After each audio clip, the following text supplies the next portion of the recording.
Ma question, c'est plus par rapport à la période des fréquentations. C'est une question qui revient souvent. La question, c'est qu'est-ce qui est permis quand deux personnes sont officiellement fiancées?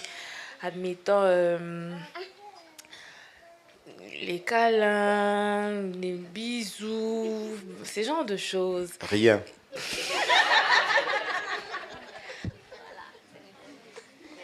Bibliquement.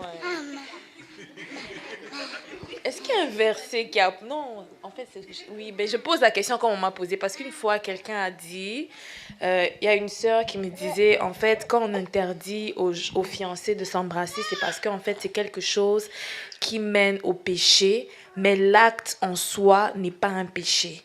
Du coup, ça, en tout cas. Parce que bibliquement parlant, il y a pas de verset qui dit que ben, qu'on doit le faire. Hein?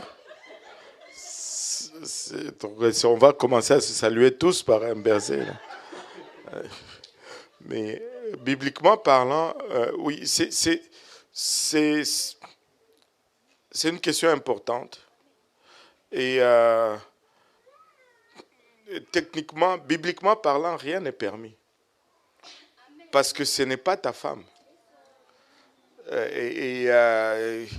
Parce que, bon, si vous vous embrassez et puis après vous allez faire les examens médicaux, vous êtes incompatibles. Alors là, vous devez vous...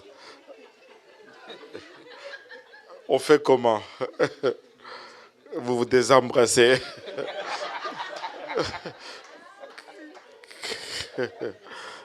C'est... Regardez, si on veut faire, on veut suivre vraiment les choses. Et on ne peut pas faire tout, on ne peut rien faire de toutes ces choses-là. Ce n'est pas approprié. Et c'est pourquoi même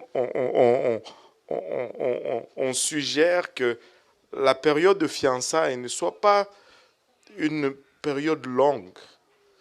Parce que c'est juste, vous allongez juste les tentations et les épreuves. La période de fiançailles devait être relativement courte. Tu sais, dans mon livre à moi, vous pouvez être en désaccord et on peut tous aller au ciel en même temps. Dans mon livre à moi, 6 mois à 1 an maximum. Tu vas te fiancer pendant 4 ans. C'est de la torture. Pourquoi commencer alors? Attends. Soit attends 3 ans et demi et puis là commence tes fiançailles 3 ans et demi plus tard. Là, tu te fiances pour 6 mois. Parce que bon, les gens vont dire c'est pour qu'on puisse se connaître.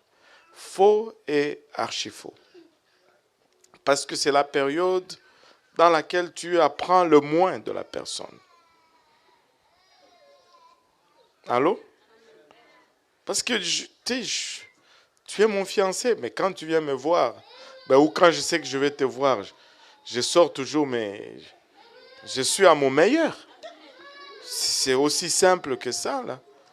Tu sais, même la façon de parler à son fiancé, et, tu sais, on ne parle pas, la façon de parler change, on ne parle plus normalement, on cherche ses vocabulaires, touche, et puis quand on se marie, paf, tout cela s'arrête.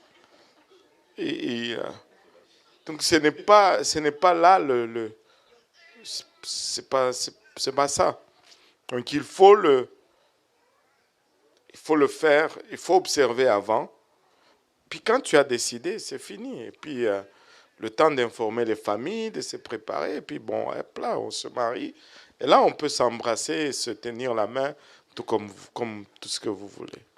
Mais avant, ce n'est pas approprié. Et puis surtout dans le cadre de l'Église, ça donne un très mauvais message aux jeunes qui observent. Très mauvais message. Très mauvais. Oui. Oui, Pasteur Abou veut ajouter quelque chose. Oui, c'est vraiment un très bon point que que tu as soulevé justement. C'est que quand le pasteur parlait, je pensais à Rebecca justement. Quand Rebecca est venue et qu'elle a vu pour la première fois Isaac, la Bible dit que dès qu'elle l'a vue, pouf, elle s'est couverte. Elle a pris un voile et puis elle s'est couverte. Il l'a pris et puis il est allé avec elle dans la tente. Et la Bible dit qu'il l'aima.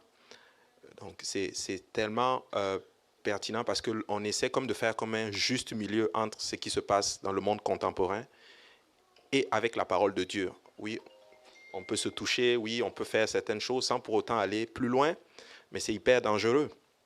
Et on a des, excuse-moi, mais des mauvais témoignages dans ce sens-là où il y a eu des cas où certaines personnes ont franchi justement cette ligne-là et qui ont été justement averties, bon, et qui ont pensé que on voulait peut-être les empêcher d'être heureux.